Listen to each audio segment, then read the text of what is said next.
Welcome, everyone. Thank you so much for joining us this afternoon for our fall stakeholder update. I'm Mary Wheatley. I'm CEO of the National Scleroderma Foundation, and it is my pleasure to give you an update on our activities for the last quarter. This is our final update of 2024, so I look forward to sharing with you all.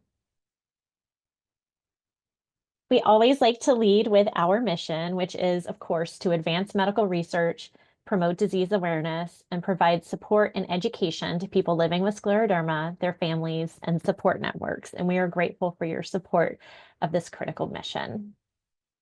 I'd also just like to give a brief disclaimer that, throughout our different presentations, sometimes we may reference different treatments or therapies.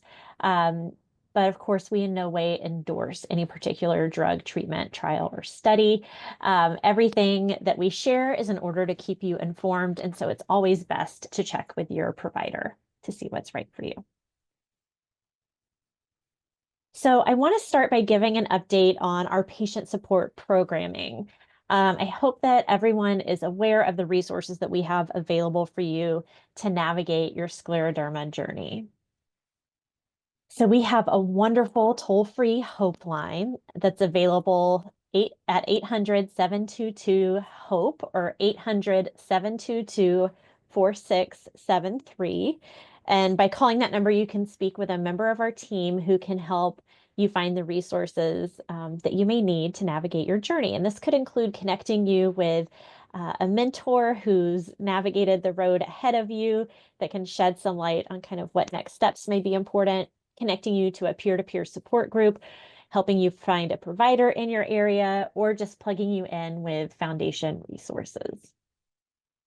You can also email our team anytime at support@scleroderma.org, and we're happy to help you navigate your journey that way as well. So I hope you'll take us up on that.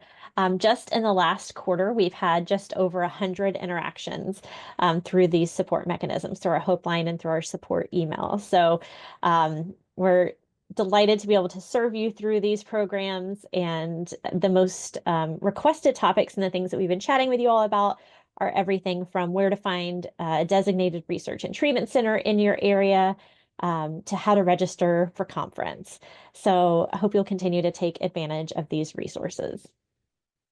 I mentioned support groups, and so just wanted to highlight a little bit more about our support groups. We have 10 community support groups that are all virtual, and those meet nationally. So the members are all across the country, and they really center around different communities. So those who've been newly diagnosed, those who are men living with scleroderma, those who are native Spanish speakers or Black, Indigenous people of color. So you can find more information about any of these community groups at scleroderma.org/support or on our calendar on our website, which is scleroderma.org/calendar.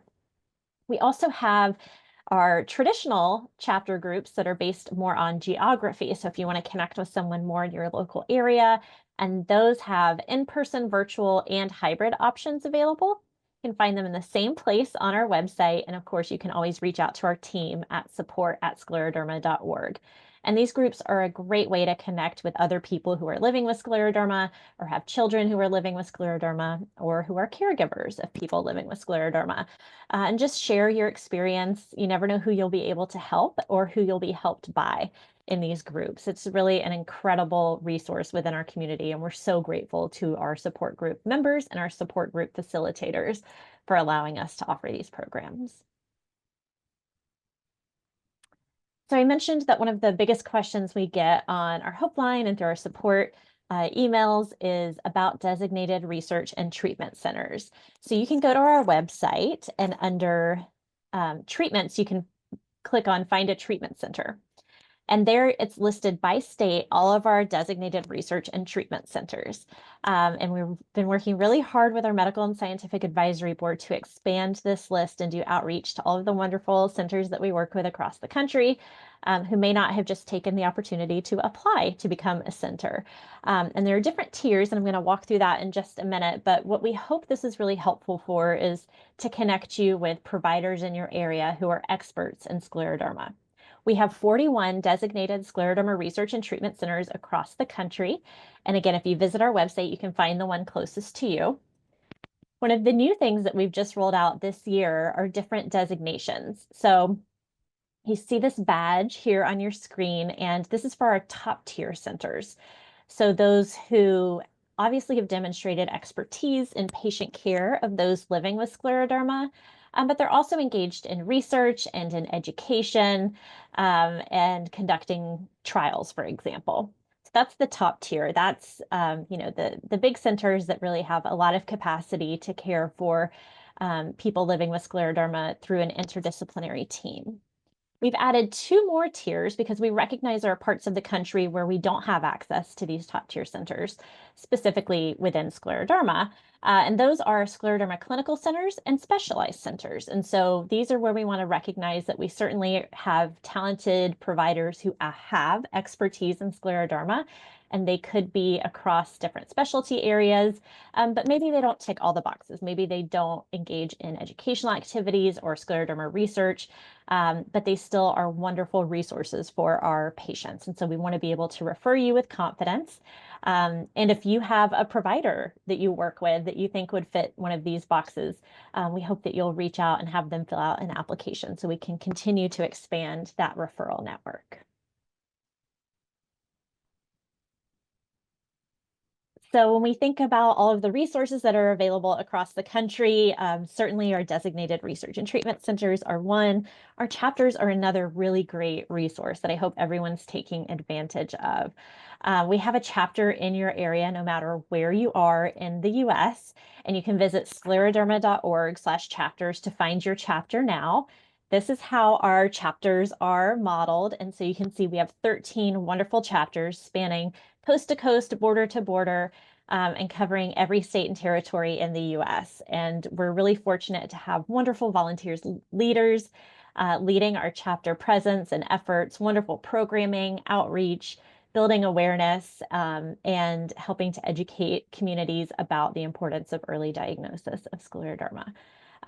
So take a minute to, if you haven't, to connect with your chapter. We'd love to have you involved. And it's a great way to meet other people who have a shared cause.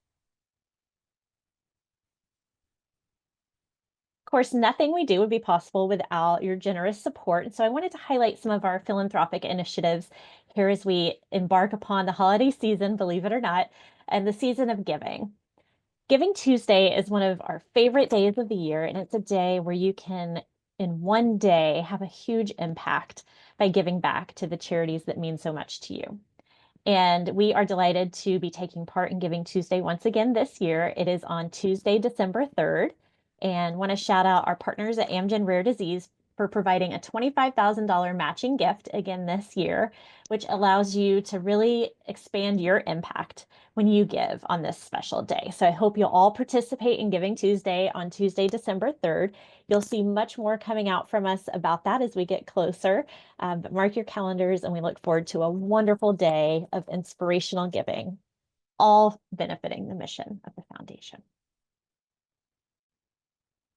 I also want to recognize that we have wonderful donors who have contributed to our mission over the last year. And so I want to recognize our 1998 Club.